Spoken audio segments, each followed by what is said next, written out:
Yes. Hey. Here. Bolt Bros are here. Let's go. We got between two beards again. And let's talk a little bit about this Packers Chargers game. Big one, guys. Big one. And guys, back away from the cliff too. By the way, we got. Hey, pump the brakes just a little bit here, guys. Come on back. Come on back. But come back. Put the bottle of bleach down. Yep. Let's get. I'm Deion Henley. You watching the Bolt Bros podcast? Let's do it!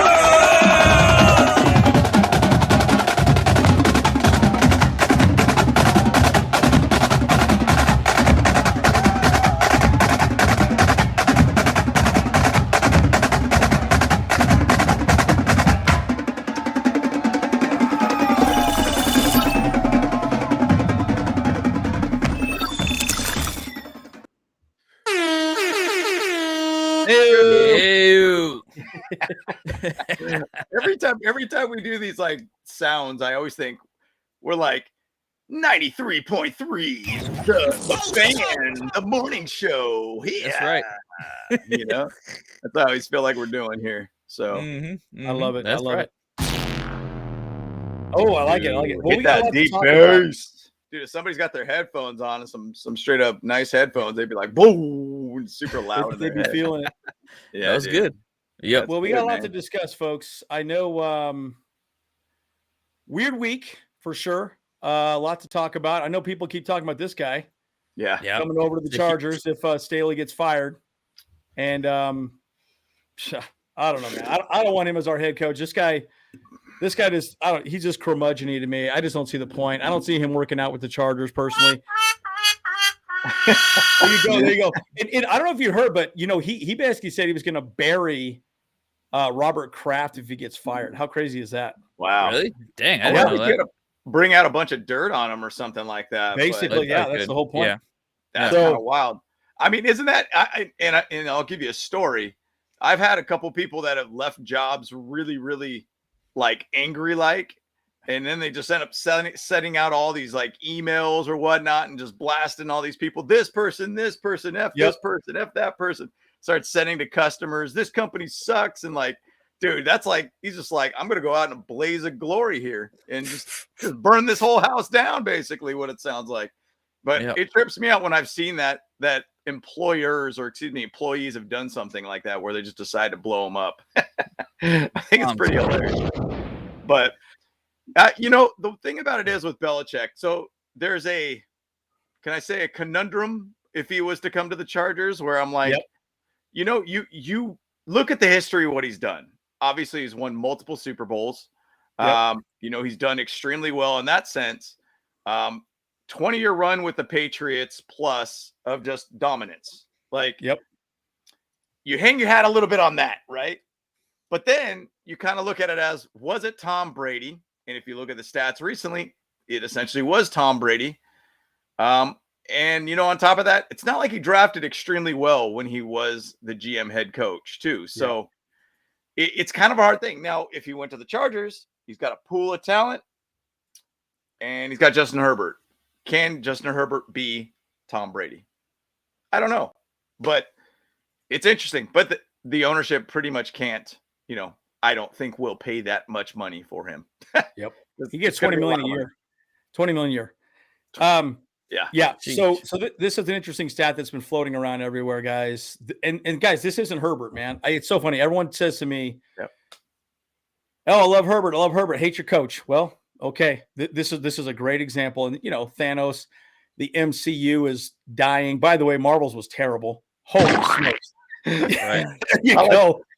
I like the random movie review in there. By the way, I know. Hated it. Marvel sucked balls. Anyway, moving on. Sounded like in Living Color skit, dude. Yeah, right. Hated it. Hated it. Dude. Yeah, and this is kind of an interesting little thing. We posted this on our page. This is actually, I believe it's Sam Howell did this about the Charger fans, and I thought it was pretty cool. What he said. And anyways, I just think it's pretty interesting. I just thought I would share it. And, you guys can enjoy seeing Sam Howell's best fans, list and such. And it's kind of weird list, but okay, cool. kind of a strange list in my opinion. Like, I agree. Chargers fans, obviously our tailgates are undefeated. I think our whole Thunder Alley thing is phenomenal. We have phenomenal fans in the sense of, I think we're pretty jaded as a fan base. We're not cocky in a sense because we kind of have been burned multiple times. Yeah, right.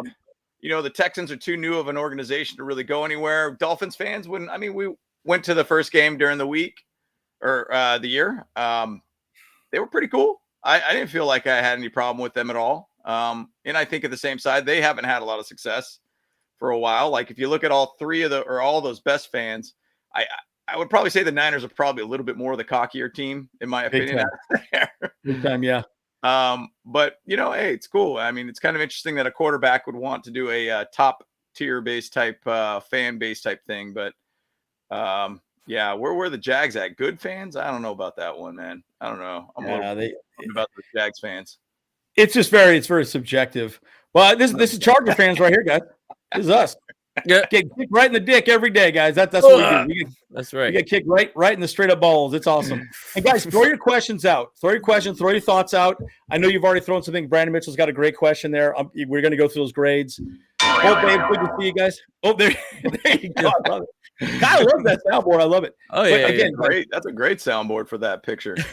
Exactly, it's perfect, dude. Yeah, and again, throw your questions out. There's a lot to discuss. And guys, I am going to be doing a video breaking down Brandon Staley's pattern match defense and what that means.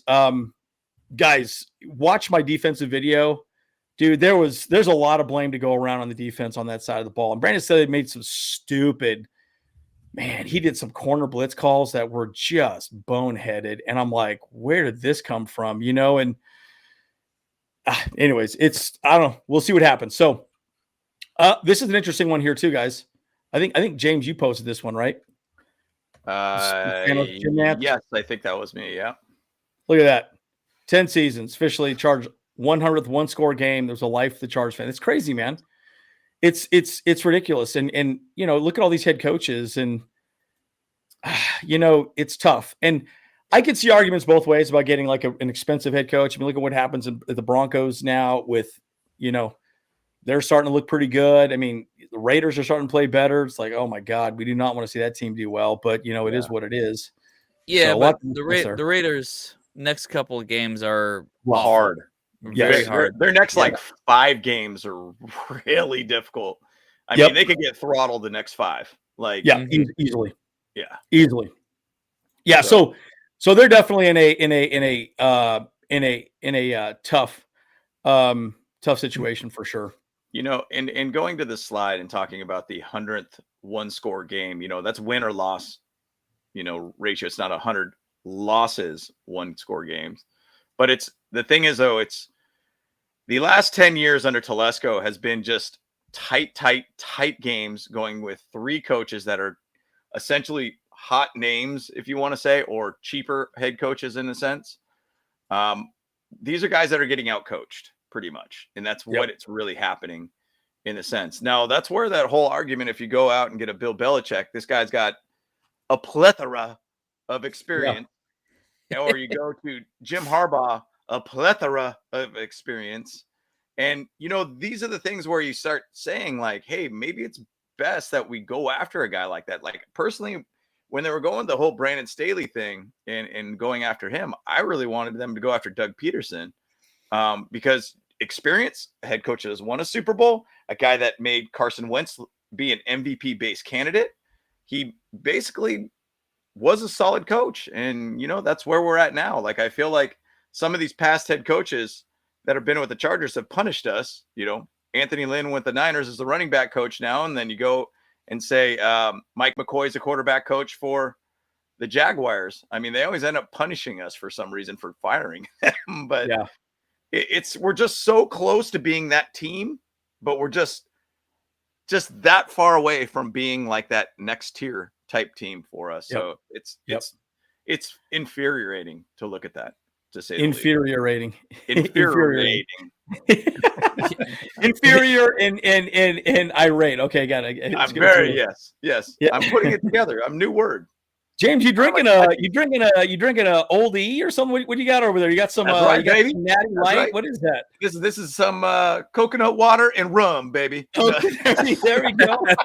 All right. You should be on a beach somewhere. Okay, that's a poor man's pina colada right there. Yeah, there you go. If you like pina colada. There we go. Well, here's the injury report, guys, and really the only two that are of note, I would say JT Woods. Okay, he's got his illness. He's been gone for what, 3 or 4 weeks for whatever this illness is. Like, what happened to him? You know? Yeah. Still, no idea. I would love to know. Like, you know, I hope it's not anything serious by any means. I mean, you think about it, like a guy been out that long and out that long, something had to be going on there. Like, I don't even feel like anybody talked about it. Like, I don't think I heard anything about it other than he's got an illness. Yeah, and the other one that's Gerald Everett's going to be out, but you know, we did sign Anderson again back to the team. Again, he's more of a blocking tight end. We'll talk more about him. Did a video on him, but you know, really the only guys I would say, you know, probably your safety Rudy Ford for the Packers isn't going to play. Doubtful. Anyone says questionable will probably play most of the time. You know, unless it's something there. But you know, JT Woods, okay, he's back now. Well, what the hell happened with him? It's so weird. So strange. Just odd.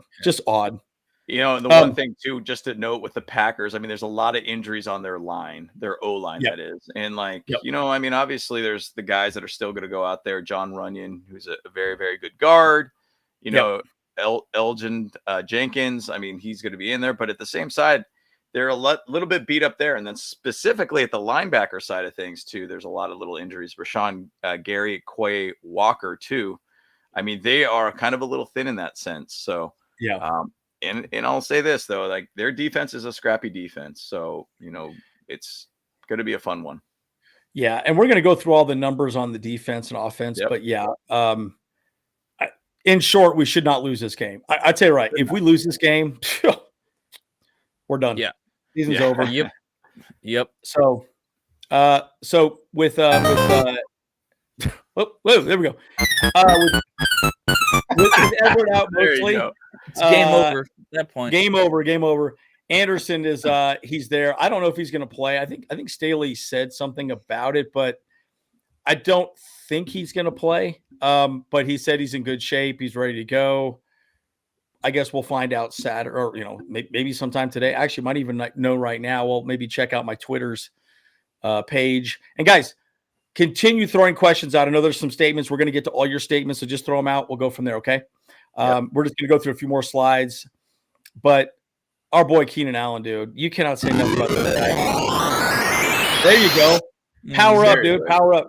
That's right. But guy's a stud, man. I mean, look, dude, and, you know, everyone's, you know, criticizing Herbert for throwing the ball to him so much, but I'm like, he's open and he catches the ball. He doesn't, dude. Right. Quentin Johnson had 3 drop balls last week that he should have had. And yeah, he got, you know, held or whatever, but in the NFL, you got to catch those balls. They hit him right in the hands. And I don't know, man, that guy's got to figure something out quick. Cause good God. I mean, literally good God.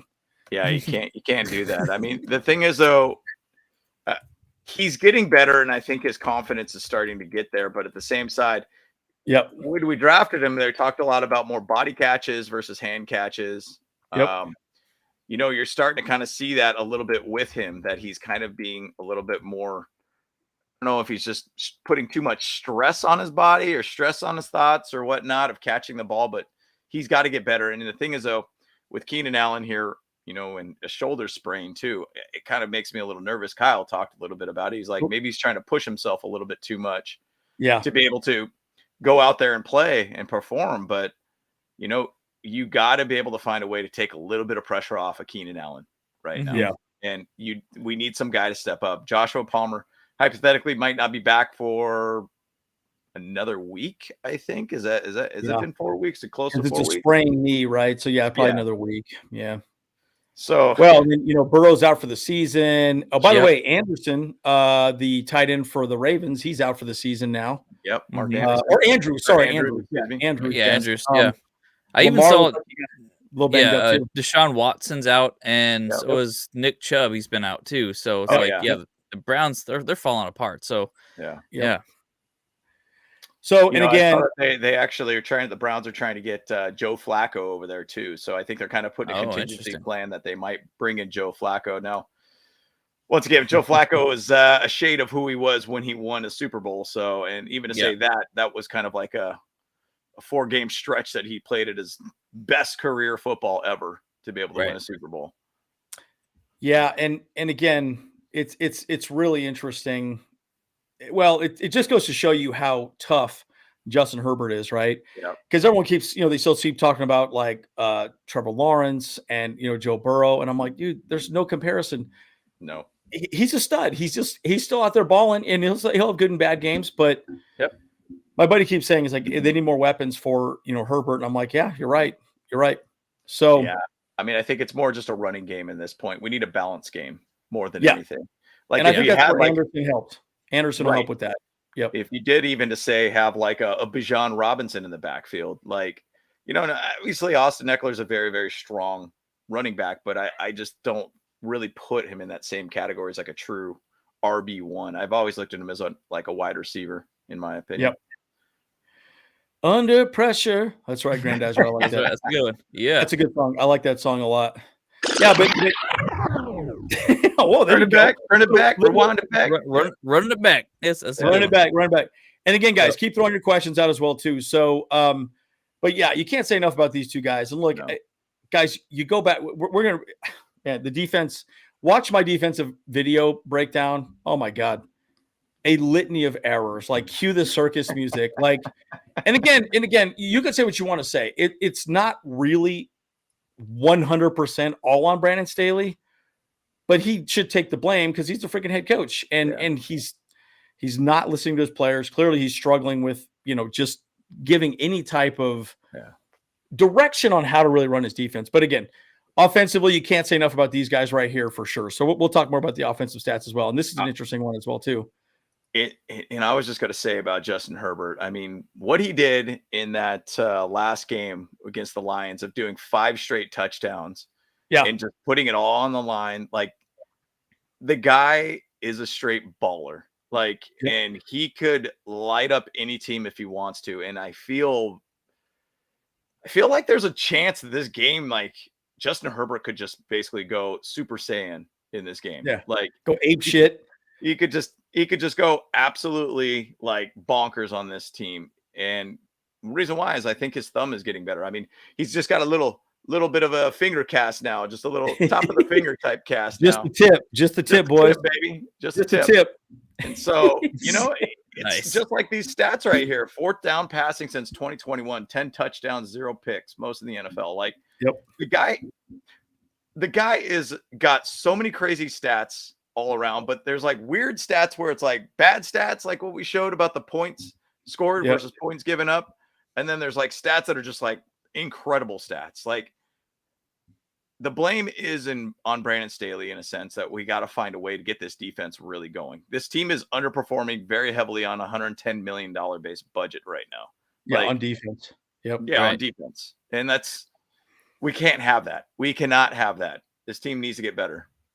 It's funny because we keep wanting to talk about defense, but we're talking about offense right now. But it's tough because we know that's our biggest problem. It's tough. And it sucks because we look at this guy right here, Justin Herbert, who's putting his health on the line.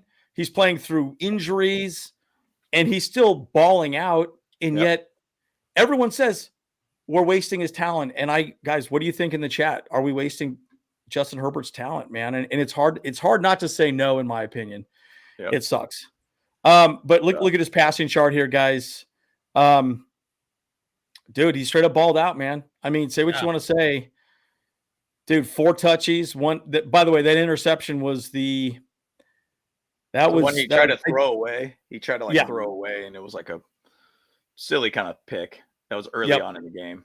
Yeah, and by the way, the interception that guy made was just bananas too. You're like, holy smokes, how do you even make that? Yep. But dude, it looks good, guys. And man, and Williams is gone. Palmer's not there. And, he's got to feed Allen, and Q is all over the map. Yeah. It's just tough, dude. It's just, it ain't on Herbert. It ain't on Herbert, man. That's the truth. And guys, the offense, by the way, the Lions mauled us. Like their offensive line was so, if you watch, they had a 5-yard push every single running play, every play. Yep. And you can't defend that, dude. Like, and it's just stupid. It's just stupid. Yeah. So it was just they were more violent, they were more aggressive, and we just look like pansies.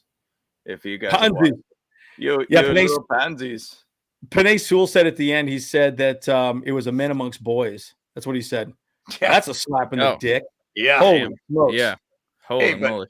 I saw it as a fan, and I was like, dude, we're getting bullied. Like, we got no aggression by any means. Like, it was bad to watch. It was bad to watch. Yep, and I agree. I was honestly rewatching we'd watched the game probably 3 times now, all 22 footage, and I just keep seeing what he does. By the way, I will say this one thing, but one gripe I will give you with Justin Herbert, he makes the hard throw. Now, I'm going to say this though, there were a lot of easier throws that he could have done, but he chose to go after the much harder throw.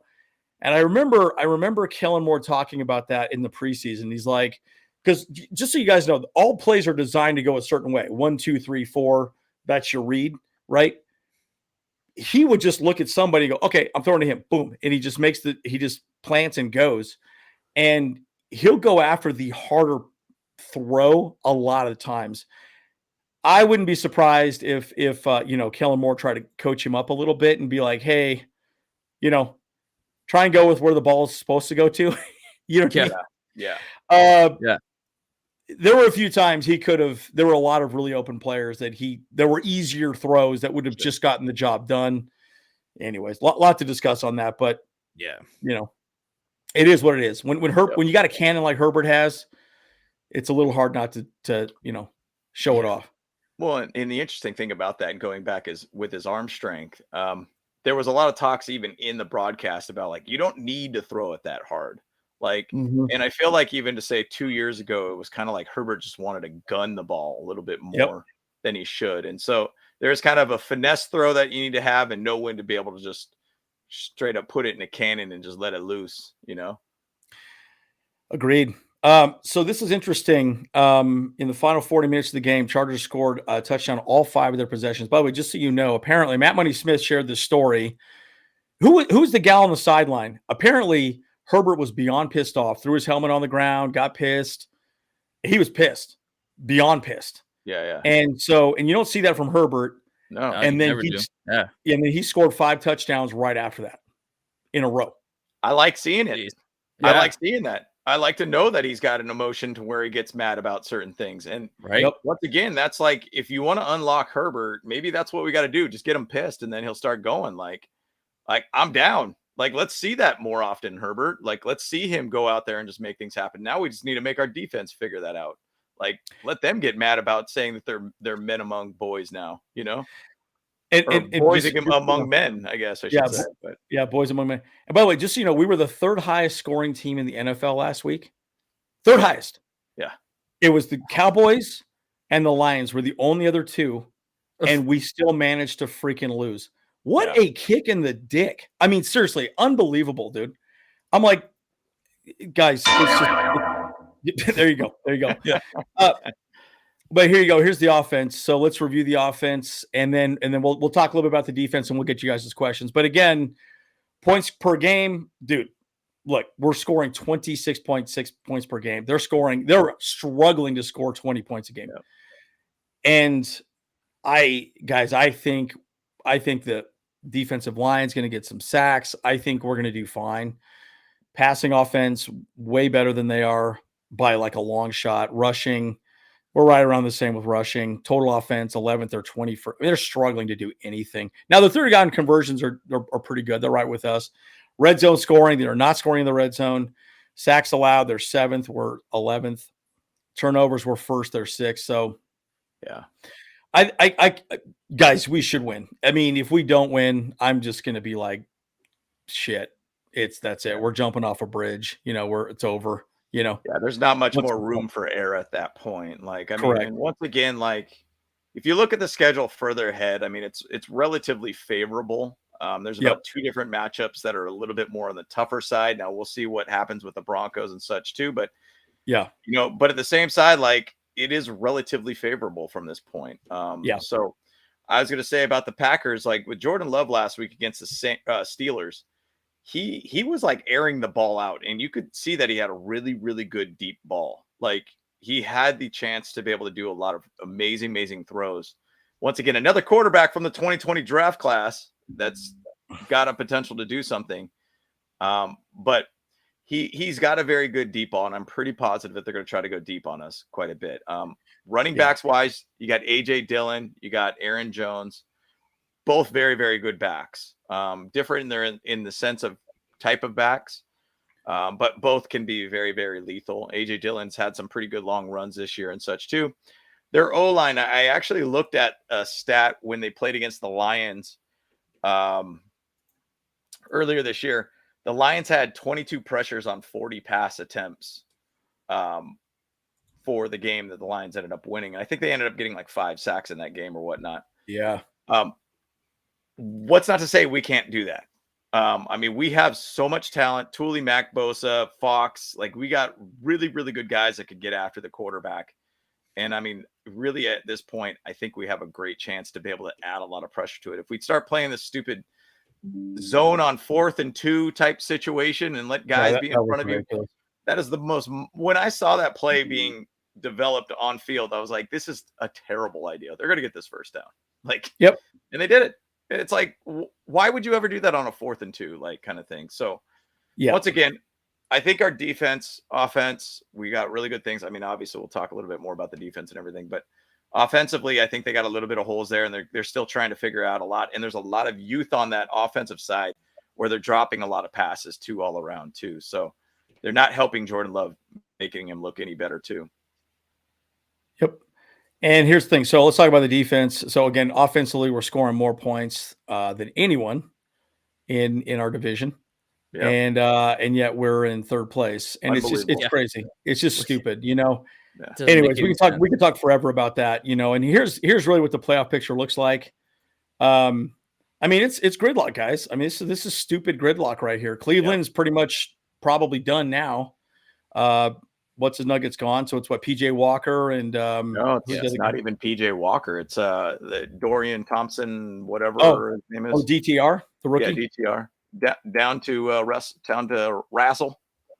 Is that DTR? I don't know what that even. I don't know what you said, but either which way, you start kind of looking at like the Cleveland Browns, that they're going to be more like a Jets type team now. A high defense, low offense type situation for them. I mean, Houston is kind of an up and down team. I mean, I'm a big fan of CJ Stroud. I think he's really good, but Cincinnati pretty much is down in the dumps. Indiana is very up and down as a team too. Buffalo, we don't even know who they are. Raiders got 5 games in front of them that are very, very difficult. So I'm probably going to start doing some playoff videos. People might think that I'm kind of nuts to talk about that, but at the same side, remember, guys, we were 6-6 last year and we went on a run for 4 games and found a way to get to the playoffs. There is a lot of change that's going to be happening with that whole, you know, AFC North specifically, which 2 teams are sitting there in that kind of zone.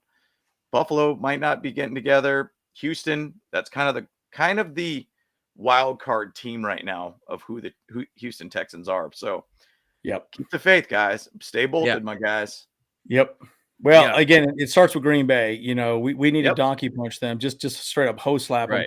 Wow. Yeah, that's pimp hand strong. Bottom line is too. Yeah, we need to beat Green Bay, because if we don't, then that's really gonna mess us up. But like, I mean, you look at when I did a kind of playoff scenario, potentially going that route, the Colts are very much interlocked with us as well. Like, I mean, how they do for the rest of the season is also going to largely dictate what happens for us as well. No, most definitely. I mean, handle your business right in front of you. What is it? Exhibit says, handle your business before your business handles you. You know what I'm saying? So, you know, we gotta stay what's in front of us. Focus on what's in front of us. I mean, us 3 Bolt Bros will be at the Ravens game on Sunday night, the following week, which once again, that's how many teams have we played that have come off of bye weeks that or at least a shorter or a longer week in a sense, where they've had plenty of time to be able to look over us. Once again, going into this Raven game, they kind of essentially have a bye week now. Because they played a Thursday night game. They could watch us this weekend. Yep. They have got this mini bye week. Yep. It's ridiculous. So either which way, guys, we're focusing on the Packers right now, but we will all three be at that Ravens game for Sunday Night Football. So that'll be fun to be there regardless. So this is an interesting article that I read and clipped. It's essentially talking about how the Packers can beat us. And I'll give you the details, but this right here is just kind of the general in the middle portion, right? Just so you know, we are horrible in base defense, horrible. But look at EPA per rush. We're pretty good at rushing, stopping the rush. But the explosive plays we give up, guys, we're like leading the league in explosive plays. And by the way, base is 40. It's basically quarters coverage, 2 linebackers, 2 safeties, and 2 corners. And you mean to say we lead the league in giving up explosive plays? Correct. Yes. Yeah. Giving up explosive plays. Yeah. And we're actually better in dime. And I've said this before. I think sometimes our team is a little bit ridiculous in speed, right? But man, it's so many bad coverage plays too, right? And there's just I don't know.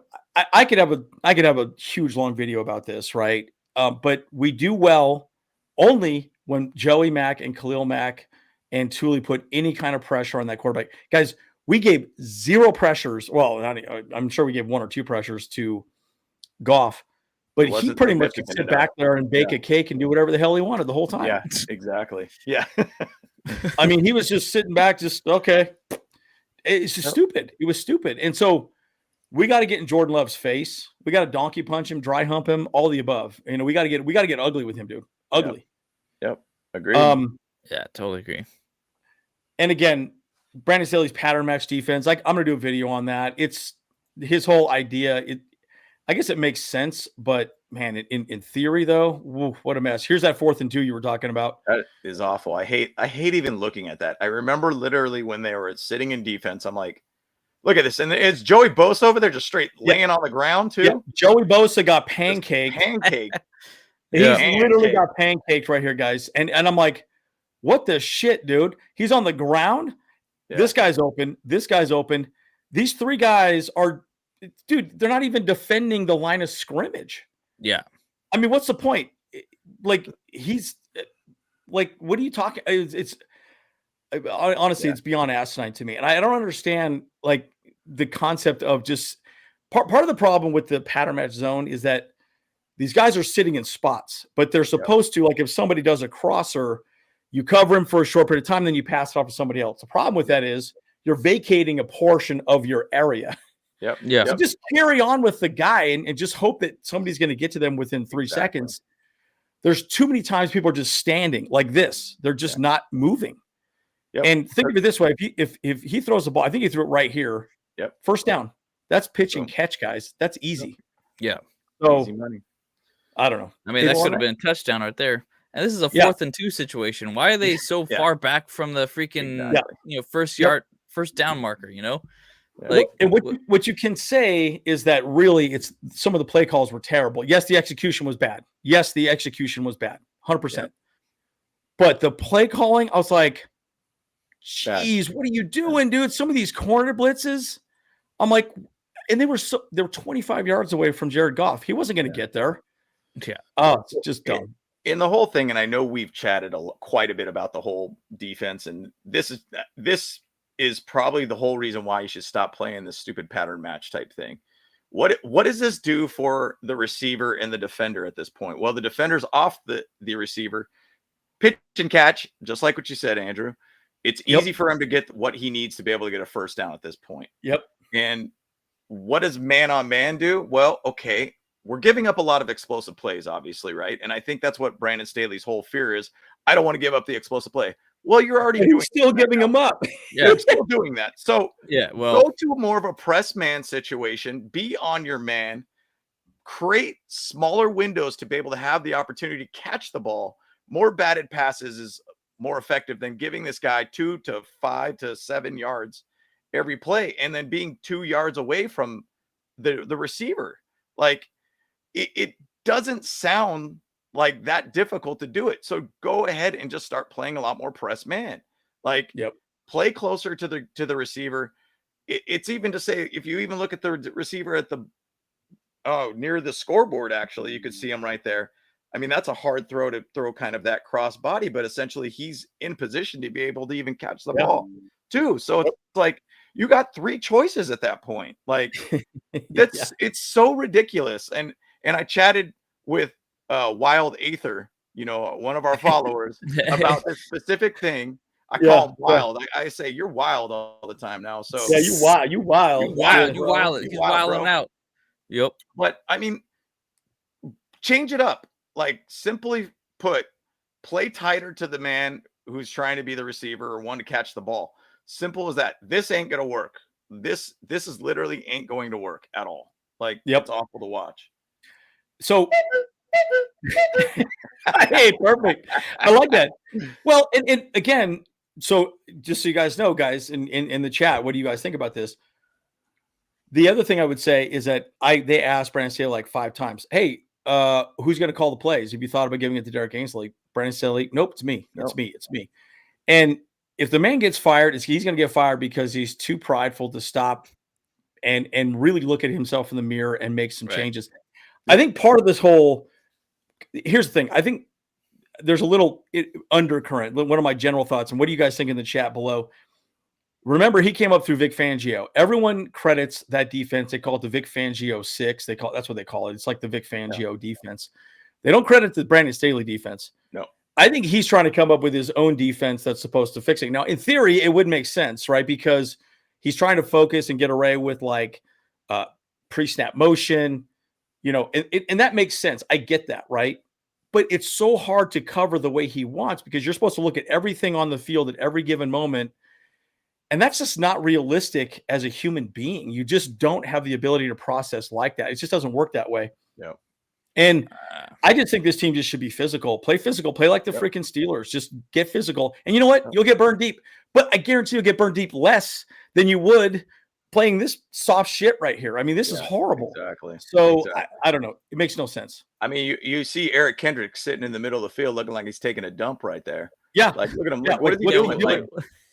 Like you ain't gonna be a part of this play doing that, dude. Like, come on. And the thing about it is, wow, yikes! Wow, what was that? Yikes, man. But you got to hop in the shower after that one. I tell you what, check your pants. My God,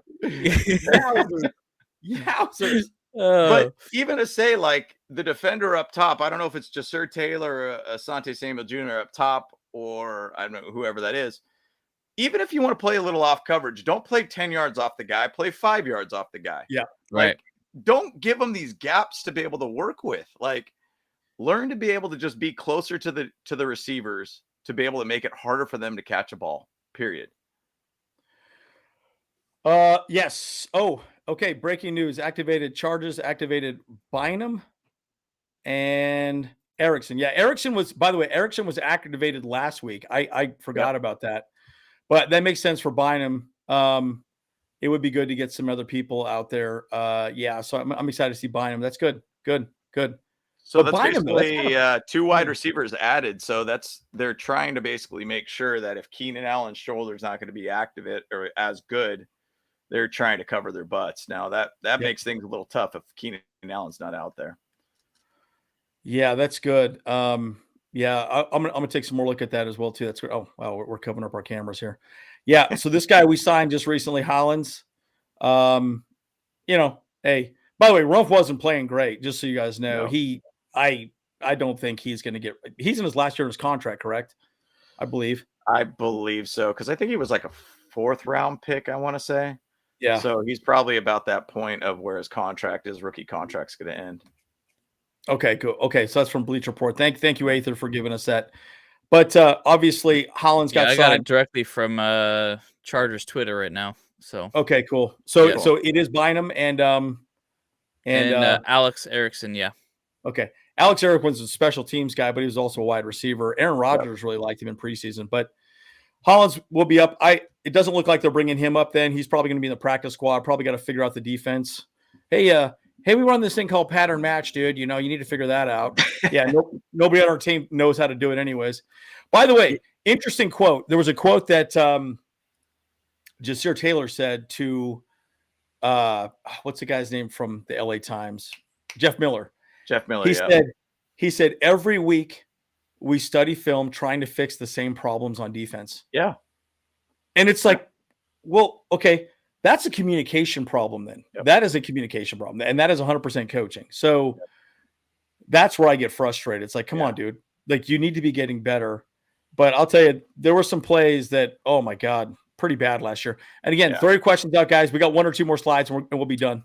I was going to say something about Justin Hollins that I wanted to say. So he came from the Green Bay Packers. So I always feel like the Chargers always have this luck where they release somebody that came from the defense, offense, or whatever, and all of a sudden the team that we're playing against that week decides to pick up that player, get a little insight or whatnot of the team and, whatnot. It kind of makes me think like we almost maybe signed Justin Hollins because obviously he did have some coaching time with Brandon Staley back with the Rams in 2020, but at least he's been with Green Bay for the last 2 years. So like, we at least get maybe a little bit of insight from them. So sometimes you pick these guys up just to be able to get maybe some intel, tips and tricks. Intel. Yeah, exactly. Intel, So we'll see if it even comes together.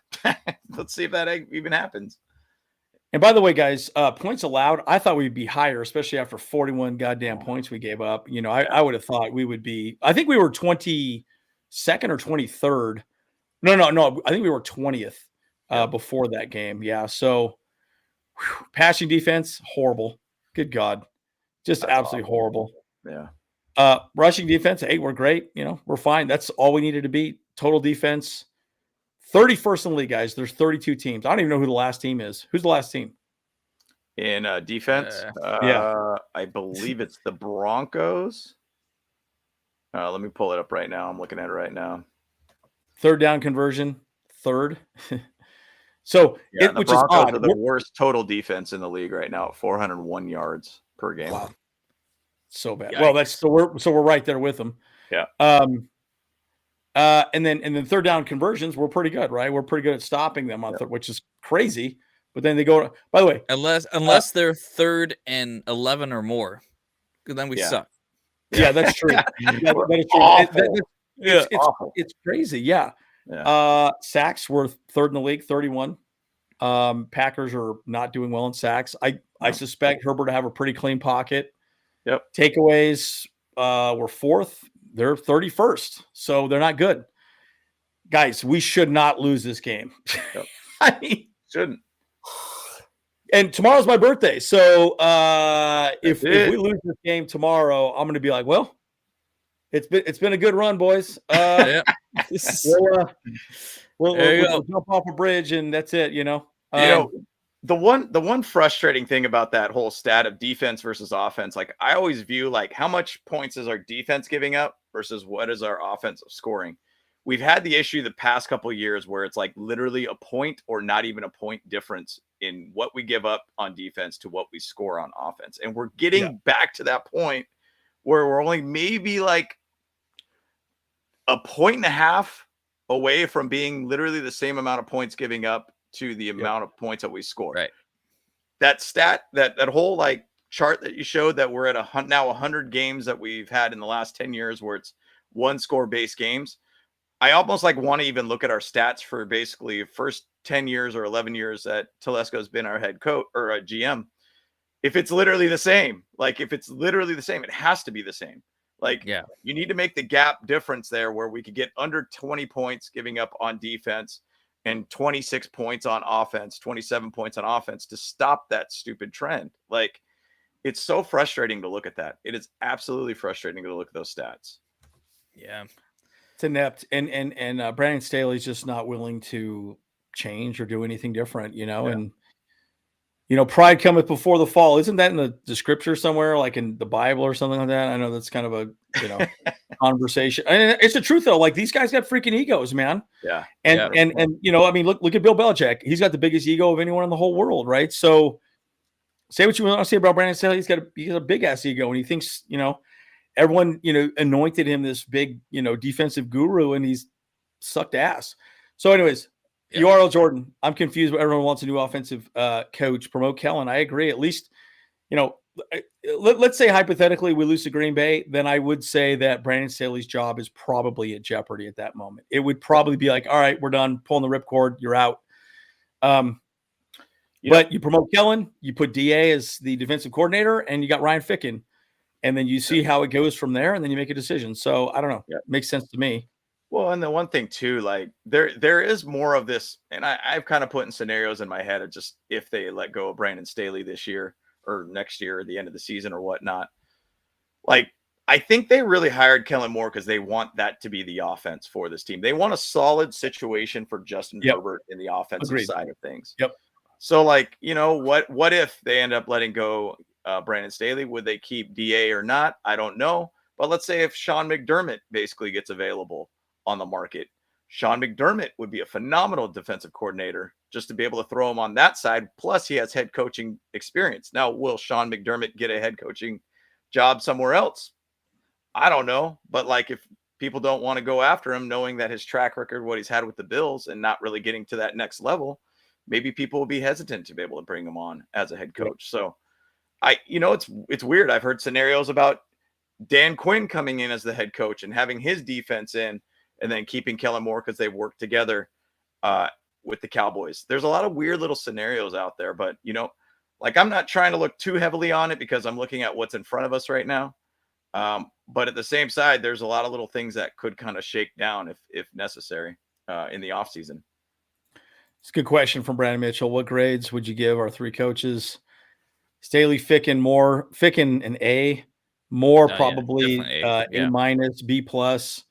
Staley, I would give him a D minus, F. Yeah, I would say like probably I would say C minus at best for Staley. I mean, it's D plus, D minus. I mean, it's not pretty.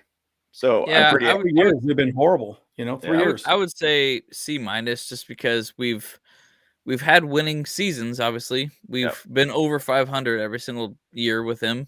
However, we haven't won a playoff game, and he's making all these games like way too close. So, and that's the whole part of it. And that's the root of it, Kyle. Is like it's we're making it too difficult on ourselves. Like we're playing these scenarios of this needs to happen to be able to allow this to happen, and then we need to do this. It's instead we need to have like, could you control your destiny at this point? Like, and there's a lot of things that are going to shake down with the whole playoff race at this point, but it's frustrating because we should be at a better record right now. One of the things that has always frustrated me about Brandon Staley is he seems to be fine with going for it on fourth down. He's gotten kind of timid on that a little bit. Yep. I almost think we should go back to the Dan Campbell era. Dan Campbell, by the way, goes for it on fourth down more than anybody in the NFL. It's crazy. I think it's like 100 something times. Yep. Dang. Since he's been there. Like it's crazy. He always goes for it. And so I like going for it on fourth down. I'm okay with it. I mean, maybe not your 20-yard line or whatever like that, but the problem that has frustrated me, and the more I'm looking at it now, he's okay being aggressive on offense, but he's super passive and soft on defense. That kind of makes no sense to me, right? He's playing not to lose on defense. It's like, keep everything in front of you, keep everything in front of you, keep everything in front of you, play soft, play soft, play soft, play soft.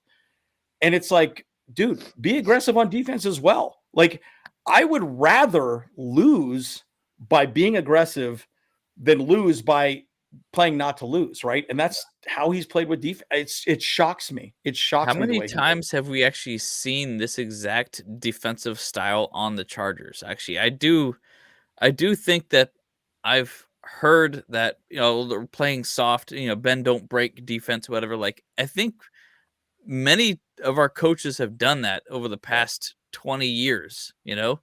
It's and it hasn't worked. It didn't work then. It's not going to work now. No. Yeah, these defensive players, like when we interviewed Dayon Henley, they like contact. They want to get in their face. They want to be physical. Well, and you bring up a good point too, though, Kyle, because like I play sports. James plays sports, right? I was playing volleyball last night, and we had a few people show up, and they weren't good. They hadn't played in a while, and they were pretty rusty, right? But a large part of this is getting touches, right? But if you're playing physical all the time, like the Ravens play, like the Steelers play, the Lions, in the Lions, it translates, right? It translates into you playing. You develop a culture, right? And DJ hasn't really stepped up. He's having arguably one of the worst seasons in his career. Last year wasn't good either. So, and then Bosa, Mac, they're doing okay, but they're kind of quiet guys. It's almost like there's no real leader, and Kenrich is cool, but he's getting slow. I will say this: the defense needs to get younger pretty fast. Yeah. And I think you're seeing a lot of that, and they're making some weird mistakes. And the thing is, though, going back to defensive coordinators, Wade Phillips was pretty much our most, dominant defense that we pretty much ever had. With the mid 2005-06 seasons or whatnot. I mean, we did have that season with Norv Turner being the number one defense, number one offense, but then 32nd in the league in special teams and didn't make the playoffs. So like it's a hard thing. I mean, Gus Bradley was a bend don't break type defense. I mean, that guy was zone all day, like all cover three. That's all he did all freaking day and did nothing different. It's frustrating. I mean, but I think there's a level that you could sit there and say the ownership needs to take, a little ownership on that, because they're choosing people that are like potential and just enough, or somebody that fits the salary bill in a sense. Yeah. And remember, when you hire a head coach, that is guaranteed money. Think of the Raiders right now. What is it? $80 million a year they're paying now just for their head coaches that are no longer coaching their team. Yeah. It's something stupid like that. Yeah. Crazy. I mean, it's bad. I mean, I think, to be honest, if I got thrown into the head coach job, I'd be amped. I'd be like sick. Even Cliff Kingsbury, when he got fired from the Cardinals, he's still getting paid for like 4 more years. Yeah. Homeboy booked a one-way ticket to Thailand and didn't even come back for all I know. I think he's actually on USC again, but basically dude was like, I got plenty of money coming in. Who cares? Like, yeah, he was probably having ladyboy adventures out there in Thailand, huh? Shoot. Dude, I'll tell you what, bro. That place is a mess. Okay, so good question here. Grandizer. Oh, from experience, huh, bro? I just saying, bro. Hey, I will say is I have a buddy of mine. They go out there. They always joke back and forth like, oh, yeah, anyways, a lot of funny stories about that. So are we going to get another story like what we had last week? Which story was that? Which one did I after our live. That was hilarious. Oh, that was so funny. Oh my gosh. Yeah, the crackhead bouncing around my house like a Mexican jumping bean. Oh my God.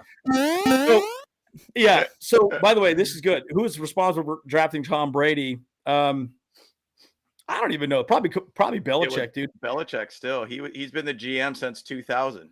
So he drafted him at that time. I actually did a little bit of Google research on that.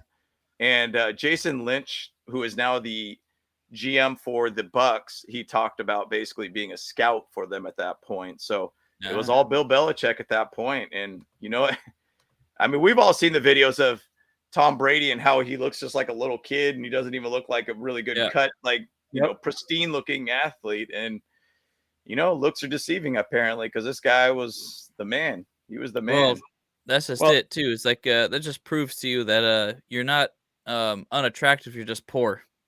Yeah. Oh, there you go. There you go. I mean, yeah. Well, I think they saw that in Mac Jones. That Mac Jones could be that guy, but he's just been horrible. Yeah. It's different mindset though. It's all in the head. It's all in the head. Exactly. Yeah, $15 million a year. Boy, I don't know. You got to wonder.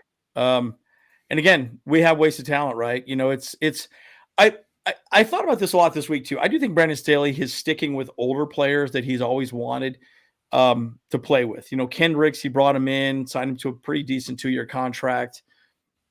You got Dan Henley, man. That guy could step up and probably be more athletic than Kendricks, but I don't know, man. Like, it's weird. We keep a lot of our younger players are behind veterans that we're overpaying, right?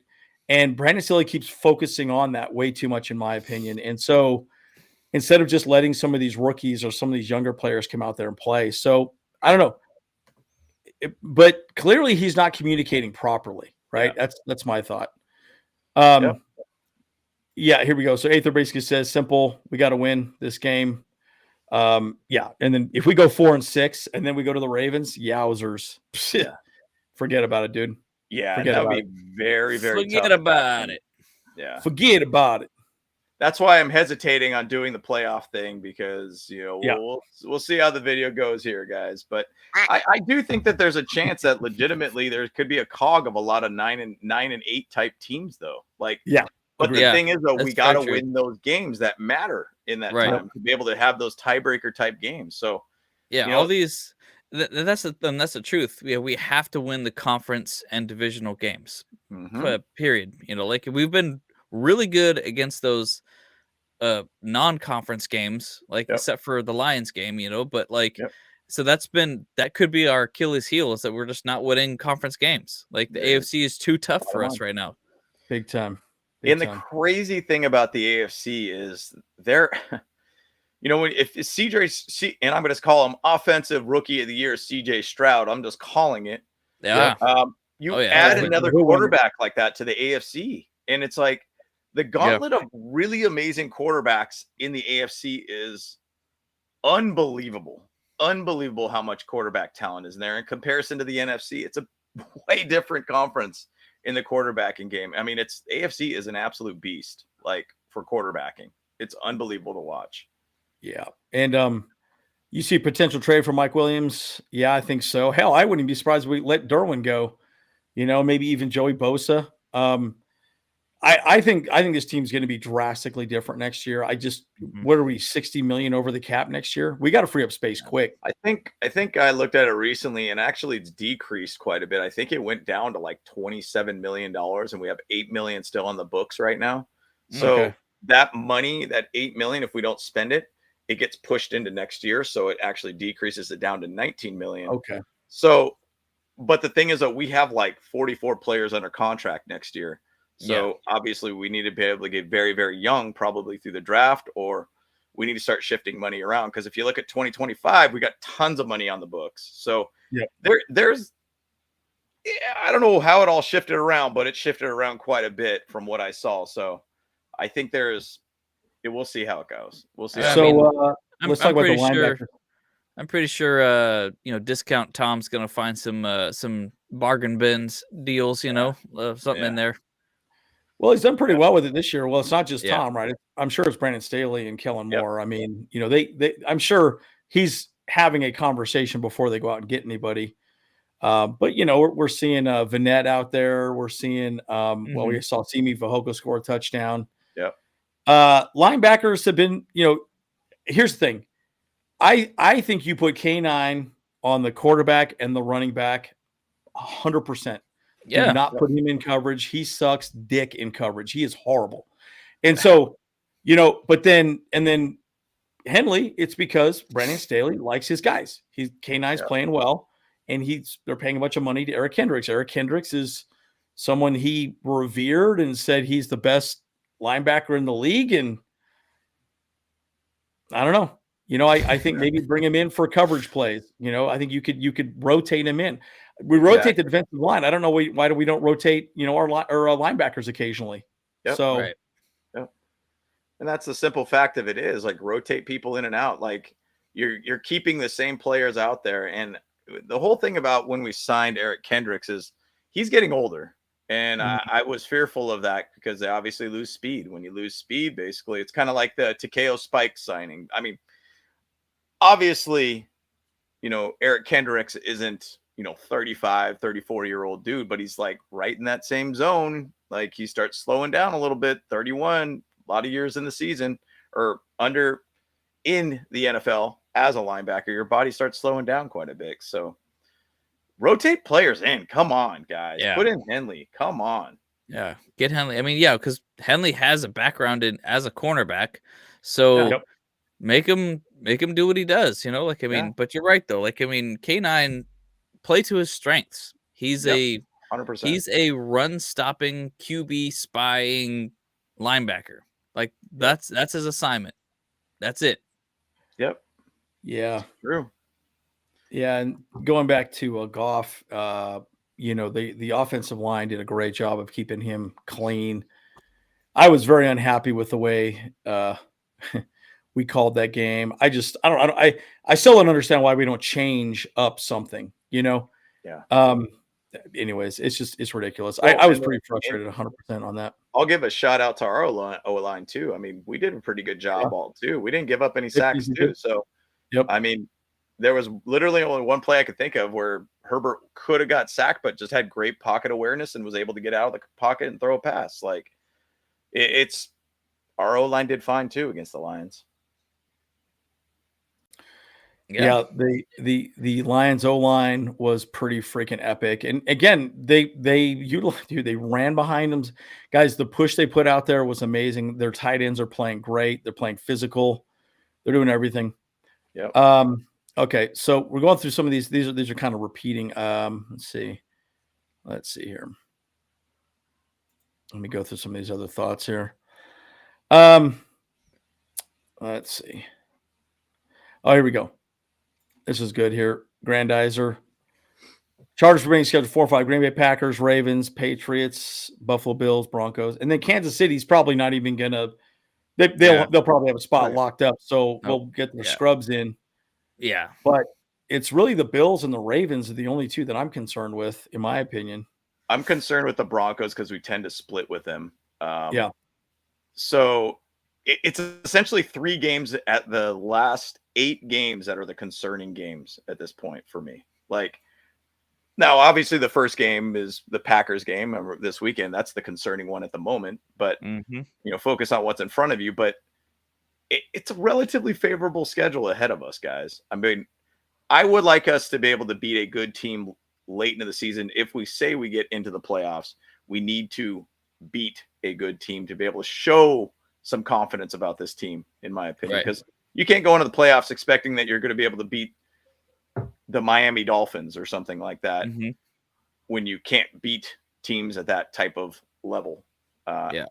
So, I mean, like if there is a game that we should make a huge statement on, it's beating the Ravens. 100%. That would be a massive statement game. Be a massive statement. It's like, oh wait, hang on a sec. We actually got something cooking here. You know, Thanksgiving dinner is still ready. You know, yeah, no doubt. Give me the dark meat. Let's go. Let's go. Well, even to say that, too, stuffing. Like, last year about the your gravy. Yeah, stick it in your gravy. Last year around the same time is when we made a statement win against the Dolphins, and that's kind of the thing that propelled us too. There's kind of like that schedule right now where it's like if you do that and beat the Ravens, we could be kind of that run where we could get 4 wins in a row kind of thing. We could potentially be at the 10-6 level ish, or 10-7 or 10-6 going into the end of the season. Just let it play out, guys. Back away from the ledge, okay, guys? Back away from the ledge. The schedule's favorable. That's what we're getting at. Yep. Yes, exactly. So yeah, I saw that bobblehead. Yeah, why are we not? Marianne was getting her bobbles. Well, so they're not official Chargers bobblehead things. It's just it's a fan made thing. Like, so some other fan is basically capitalizing on her newfound fame. And so they're just doing that. Hey, and maybe that's something I can do. I can do it. We can make our own bobbleheads. How about that? Dope, dude. Let's do it. Yeah, you guys want to get us some bobbleheads? That would be so sick. Yeah, that would be so sick, dude. We'll have signed ones, and then we could sell them off, and dude, that'd be so dope, dude. We'll do some autographs. Yeah, one of ones. Yeah. All right. Hey, I'll look into it. I'm still working on the make the bolts great again thing. I think that one's gonna work. Yeah. So, dude, that'd be great. So Aether brought up a good point here. If you don't have faith in the secondary, 3rd and long, why don't you blitz? They can't block everyone. Yeah, I agree. I mean, but we did such a bad job of man. It was so weird. Like Brandon Staley, man. Again, he made some bad choices. The defense did not execute also, right? It was a mixture of a lot of problems culminating all at once. But the Lions had, man, they called every play perfectly. I mean, my God, they called every play perfectly. I mean, I couldn't even Man, stupid. It's funny. It's funny because the whole thing after that game, I felt like the buzz was like, all right, we're going to go ahead and next head coach is going to be Ben Johnson. I feel like that's a hard thing for us to do that, in my opinion, just because I think you brought in Kellen Moore for a reason. You want stability. And I mean, Ben Johnson's a hot name right now. I think even last year there was talks about Ben Johnson being a head coaching situation.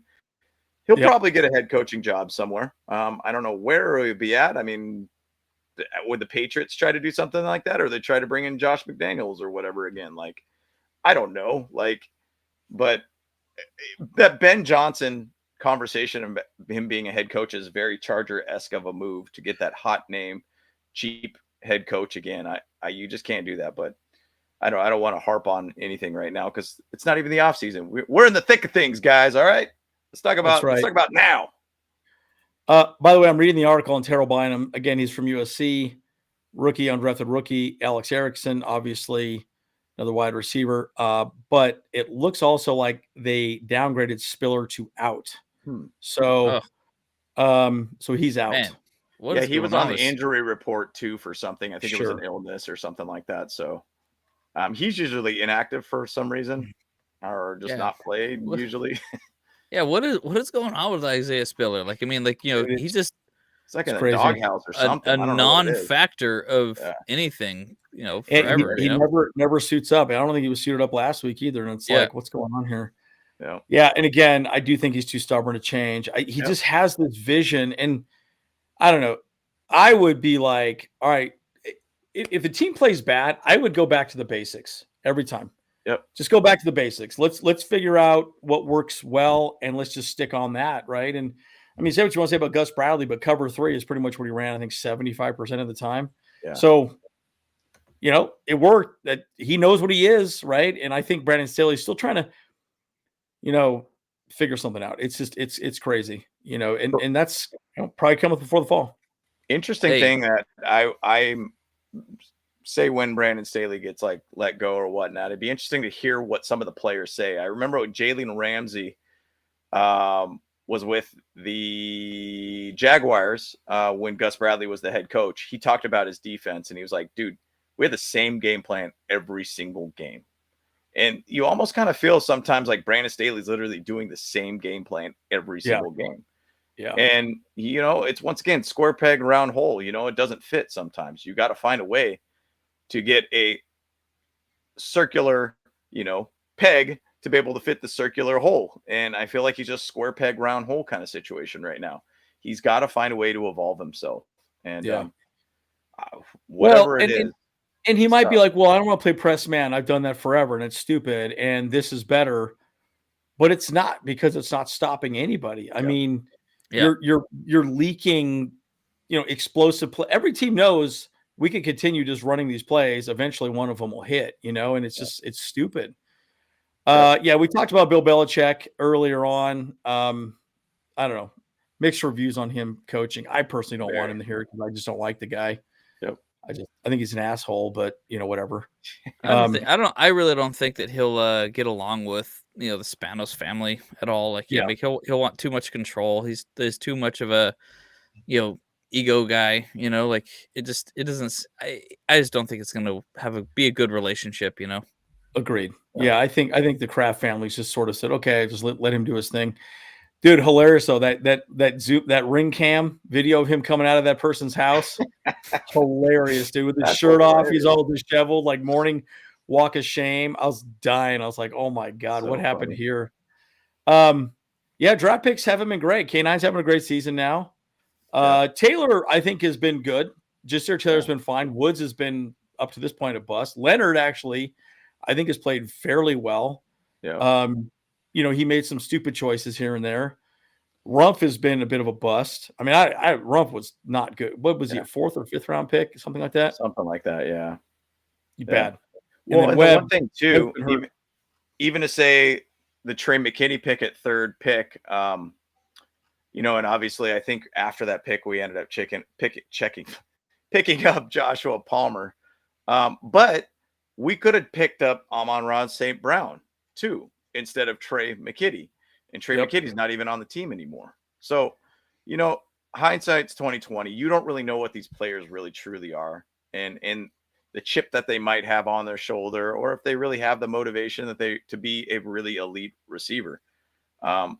It's all crapshoots with draft picks, and you don't hit 100% of the time, because if you did, every team would be at 100% high level based team on every single level with every pick. So yeah, but I do in softball though. Friggin' hit nukes 100% of the time, dude. Get out of here, dude. Come on, Oh man, this goes over the fence every time. Ain't no thing. Aether, me and my baby, my baby James announced yesterday he will not get fired because Spanos needs his coffee in the morning. That's very true. Yeah, where's my coffee? Talking about how he's just like a yes man, and he just wants to be around the water cooler and like, hey man, hey, yeah, great joke there, John Spanos. Hey, good job, Dean. Hey, looking good, Dean. Like, I feel like he's kind of that guy. Yep. 11-6. Let's go, dude. Yeah, I'm liking that. I honestly think that we do have a chance for 11-6. I keep saying 10-7, but yeah, we got to catch a team on a hiccup game. I think, in order to get 11-6. Yeah, for sure. Yep. Yeah, dude. If we beat the Georgia, Ravens, that's going to be big. That will be big. Yeah. And Bulbro's going to be there. Georgia right now scored 20 points against our defense. Yeah, our defense looks porous. Yeah. Guys, just so you know, base defense, when we say base, that's quarters defense. That is like, no joke, that is literally like defense 101. Every kid that's ever played football defense knows base defense. That should be like bread and butter, dude. You should not screw that up. Yeah. And we are statistically god awful. We're probably the worst in the league. It's embarrassing, and that's a Brandon Staley problem, dude. So yeah, well, I mean, when you put Khalil Mack and Joey Bosa into coverage, I mean, you're just asking for a disaster there, Well, I think it was the first play of the Dolphins game where all of a sudden, right, Khalil Mack's on Tyreek Hill, like. Mm-hmm. Yeah, bro, what a big mismatch there. Like, what are you doing? What are you talking about? Call a timeout real quick, or like shift somebody over there. Khalil Mack ain't gonna cover the fastest man in the NFL. Come on. No. It's ridiculous. Well, the thought is you could just chip him at the line, but then what does he do after that? Then he's just done. Like that's stupid. So I don't know, man. I just there are things that Brandon Staley does wrong for sure. And by the way, Eddie, you're right. I think DJ has definitely lost a lot of credibility. Sad because I really love DJ, but man, he's just not good. He's struggling this year. He's struggling. Okay, here we go. And Jordan Love's throwing 11 interceptions. I agree. He's susceptible. He's open to get picks and make mistakes. Yep. Oh yeah. Yeah, and Belichick again. I just want, how old is Belichick now? What is he, 70 or something like that? 72 probably. I mean, dude, the guy could just go fishing the rest of his life. I mean, what's the point, Mm-hmm. Anyways, when he retires, he's definitely not going to be a TV personality because he doesn't have that kind of personality. He has zero personality. That's a good point. Yeah. Well, and again, the one thing I have said about Brandon Staley that I like, and I think the Bull Pros in general, we like Brandon Staley's general leadership as a whole, right? He communicates okay. Right. But he should pass the defensive duties off to Derek Ainsley, in my opinion, for sure. But again, you have to ask yourself, is Kellen Moore ready to be the head coach? Because there's a lot of pressure involved in that conversation. I just don't know that he's ready. Yep. But yeah, I wouldn't want to put that on Kellen Moore yet either, though. So for sure. Yeah. Let's see. Isn't crazy? Bull Bros, the AFC are 15 out of 16 teams. Yep, exactly correct. It's nuts. I mean, it's gridlock. A lot of time. I think there could be literally 3 teams in the AFC that are 9-8 that make the playoffs, and they just win by tiebreakers, which I think would be hilarious. Mm-hmm. I could see that happening, guys. Like I mean, the way it's shaping up. I mean, dude, it's nuts, man. And again, trading Derwin, man, I think we play better without him, and that sucks to say because I love Derwin James. Yeah, but man, he's been bad. They got to play him more traditional. Just leave him back. Let him be a ball hawk. Like, stop getting him involved with trying to be kind of this guy that just blends between the defense and everything. I think it's almost confusing everybody. being that like free roamer, Yeah, and he should be on there for pass scenarios. I agree. Henley, for sure. Yep. Which I think they do a lot, so that really means put him in a lot. Yeah, exactly. Yeah. Oh, this is a good point, Eddie. In the 4 wins, Bolts have 20 sacks. In 5 losses, they have 11 sacks. Wait, they have only 11 sacks. Dolphins, Chiefs, and Lions, 1 total sack. Yep, that makes sense. Well, and I'm sure what these teams are doing are playing a lot more quick passes on us. Quick, and the Dolphins game was a lot of quick passes on us. They weren't allowing our pass rush to get there, and that's the right plan for any offense out there. Quick passes. Yeah, I love that old San Diego Chargers song. It was awesome. Mm-hmm. Thunderbolts and lightning will light up the sky. Yeah, classic. Well, there you go. As far as DC is concerned, man, I don't know. It's funny. I have such a weird belief in the defensive side of the ball, man. I just think it's bend, don't break, right? Be middle of the pack. You don't have to be crazy. But, put somebody in there that, is going to try and bring a little nastiness. And I think Derek Ainsley could be that guy. I mean, he's the energy guy, right? But, damn, it's just crazy to me how bad we've looked at times defensively. And I don't know, the defense has no edge on the offense in any way, shape, or form. It's basically always bend, don't break. And I'll give you a little secret. Most of the defenses are all the same. It's base, it's nickel, it's dime, and that's kind of it. And it's really about execution at that point. So when you say a defensive coordinator, it's like, well, we already picked up one guru that was supposed to be amazing, and he hasn't been. Yeah, but he's our head coach. That's why he's still here. I mean, let's just say this: if he was our defensive coordinator, he would have been fired a while ago. Gone. Yeah. So that's frustrating. I mean, we talked about this at the very beginning of the season. Is that realistically, Brandon Staley, when he first started with us, he had all the players weren't his at that point, and then next year he had these coaches that he wanted that he's working with aren't the ones that he wanted, and so now he has all the players, he has all the coaches he wants. Really, it all falls on him now. It's even more so, and it's very clear that he is making big mistakes, and it's all falling on his shoulders now. So like your guys were saying earlier, he if he's gonna get fired, he's gonna get fired his way. Yep, 100%. And Kyle, like this, I like play press and rush 5. To me, if have you guys seen how far back Derwin and Alohi are playing at times? Alohi is so far back; he's probably 20 yards away from the play every time. Yep. And it's like, dude, he's not even a factor in the play at that point. Yep. So it's like, well, what is he even doing back there? So that I don't know. I just feel like it's stupid the way we play the defense. Now again, Kyle, you're right. I think play press and rush 5 makes sense. Just create pressure. Make it harder on the receivers to catch the ball. Rush 5 to create pressure to make the quarterback make a bad decision. Or get a sack, fumble, whatever it is. It sounds simple to me. It sounds real simple to me. I just don't get it. I don't get it, man.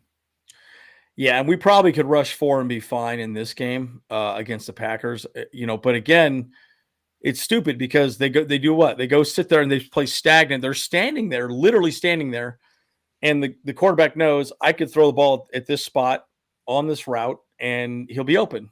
And I don't know. I just get really frustrated with all that. It's the thing about it is, any player playing any sport, if you're in a sport which is requiring running, which I think most sports do in some level, if you're flat-footed just standing there, you're basically out of the play, in my opinion. If you look at Russell Wilson and what he does, he tends to go into the pocket and sits relatively flat-footed, and then he has to feel like, oh crap, I got to run, and then he extends a stupid play, ends up getting sacked or whatnot. You have to be on your toes pretty frequently. You have to be moving. You have to be shifting around. Just standing there like a statue is not going to work out well for you. Yep. So yeah, this is good. So we played 12 times. Packers lead series 10-2. Again, they're a different team now, right? That's Aaron Rodgers era, and Brett Favre. Brett Favre, yeah. And then we got Rodney Favre playing for the Raiders. What? I want to say the last time that they did come into town, I think we were the LA Chargers at that time. And I remember it was kind of like, it seemed like the Packers are like, yeah, we're going to beat these guys. And then we ended up like smoking them. Like, I remember they were like stunned by that. And they were doing really well that year too. Yeah, so. They were doing great. Yeah. Yeah, DJ and Palomalu. Palomalu is ridiculous. I was just chatting with a friend of mine about him, man. That guy's just nuts. Yeah, we play better without him. It's weird. It sucks because I don't know, man. And again, this is Staley's fault. He just keeps keeping those veterans out there that he thinks are amazing, but they were amazing a while ago. That's one of the things I will say about Bill Belichick that I do like, right? He saw that he didn't want to pay the money for J.C. Jackson, let him go. He knew it was going to be okay somewhere else, probably not great. He wanted his bags. He got his bags. Now he went back to the Patriots, and he's just not even playing at all. He's benched and probably going to get released, I would assume. Yep. So anyways, and by the way, Austin Johnson and Nick Williams have played fairly well. Joseph, he's been up and down the line a little bit. I don't know. Yeah. We need more button guy, a guy that's just a wrecker, like a game wrecker that demands two guys, basically. Yeah. Yeah, in reference to the Lions O-line. Yeah. Oh yeah, out of your fucking mind. Here we go. What's up? Here we go. Good to see you guys. Yeah. Hey, good to see you guys. Yeah, they got a weekend, dude. Stress-free weekend for them. Lucky. Hey, we had two games in a row, the Jets and the Bears, where they were kind of like, it's kind of like sure wins here, guys. And that was kind of like, it's kind of weird to feel that way. And that felt like two stress-free weeks there for once. We had a little break. Now we got another one this weekend. We got to figure out. Yeah, this is a good point too, Dennis. But also their edge rushers are playing well.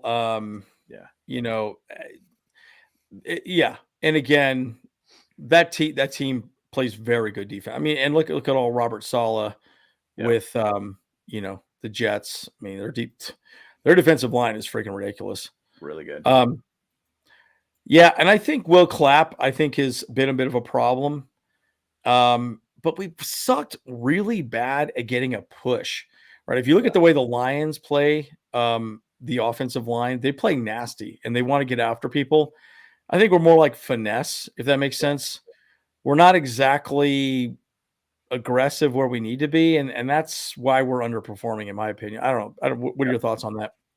100%. I mean, the Dan Campbell effect with the Lions is pretty. You could see it. You could see this guy wants to play nasty football. And I think we kind of need to find guys that are a little bit more nasty-based players that are really wanting to go out there and block till the end of the whistle. Like, even to say, if you look at the Niners and their blocking schemes, even on the wide receiver level, everybody's extremely active with blocking. And I feel like we're not really that way as a team. Like, I want to see guys where they just, there's one play where Keenan Allen basically bumped. I don't remember who it was, like an end. And I want to say it was against the Cowboys. And he bumped him and he like pancaked the dude, and Allen was hyped. But that was probably the best block I've seen from a wide receiver in probably years. Like, oh no, that was against the Raiders. That was their defensive end rookie. Yeah. Straight just pushed him over, no problem. So yeah, the whole thing is that we need to find more nastiness to this team and just everybody on the same page, just putting in 100%. I feel like people take plays off a little bit. Yeah, I can tell you like exactly where I saw that our O-line was underperforming, and that was just last week when we were trying to get 1 yard at the freaking goal line. We took basically 7 tries, couldn't do anything with a brotherly shove or the tush push, whatever you want to call it. We couldn't get 1 yard, bros. I don't know what they're doing. With a 6'6" quarterback too, right? Yeah. Yeah, Fool could just fall down and he gets 3 yards, you know? Yeah. Yeah. But yeah, and I notice Verrett is out there. I think the Niners worked him out. Jason Verrett is a corner. Yeah. You know, but he's had major injury issues. We drafted him his whole career. Yeah. Kyle's gonna drink too much. Watch the Ducks game. Drink too much. Good for you. I like it. Wait, is Jalen Ramsey? Did he get released? Jalen? I don't think so. I think no he's way. playing, right? No way. Yeah, no way. That guy sound like a big contract with the Dolphins. He ain't going anywhere. I was gonna say, that's what I was thinking. I was like, I don't think he got released. I know he had some injury issues, but yeah. And the Chargers are favored by 3 for this game.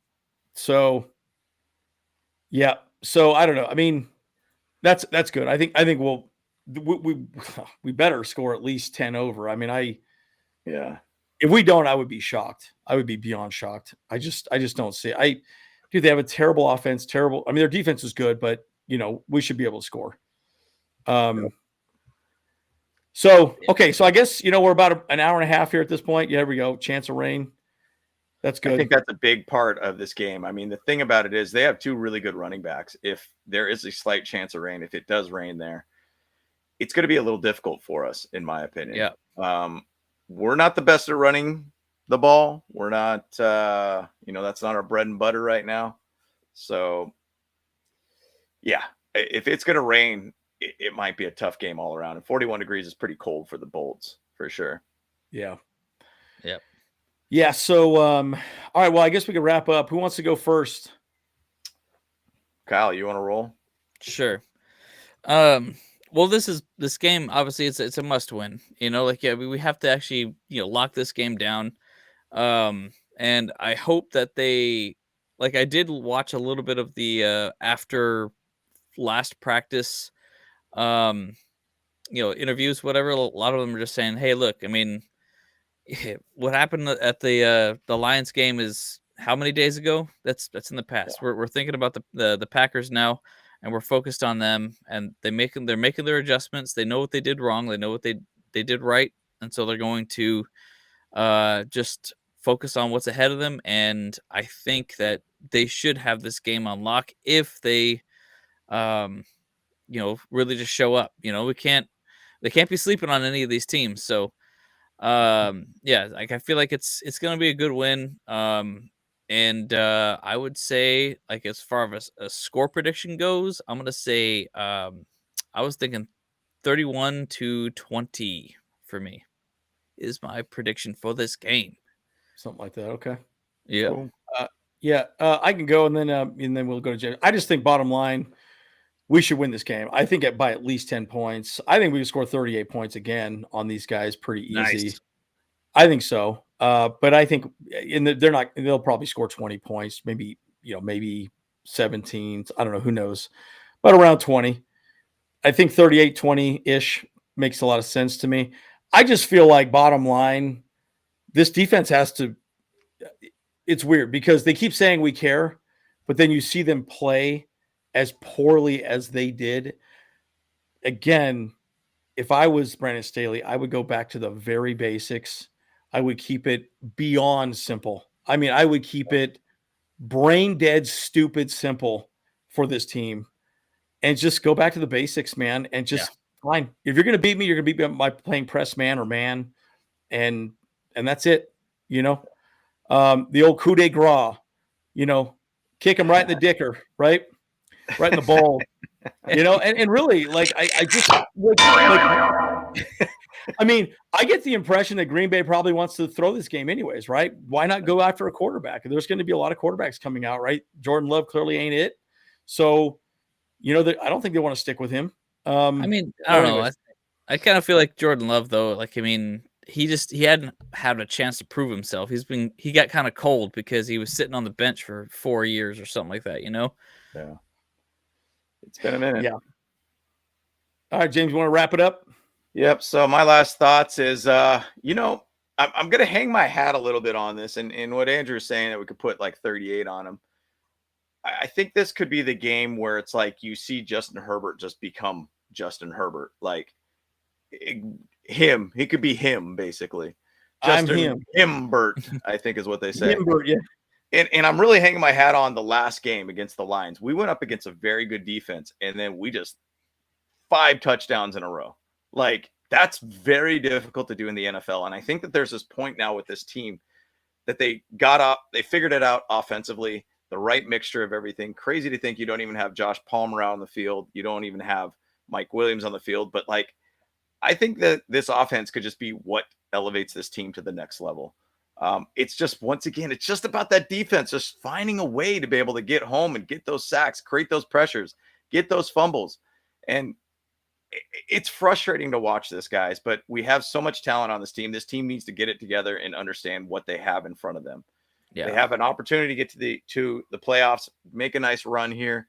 They have plenty of talent in the world. And they need to, I think, recognize that a little bit, that they have the talent to be able to do the job. So I'm ready for the game.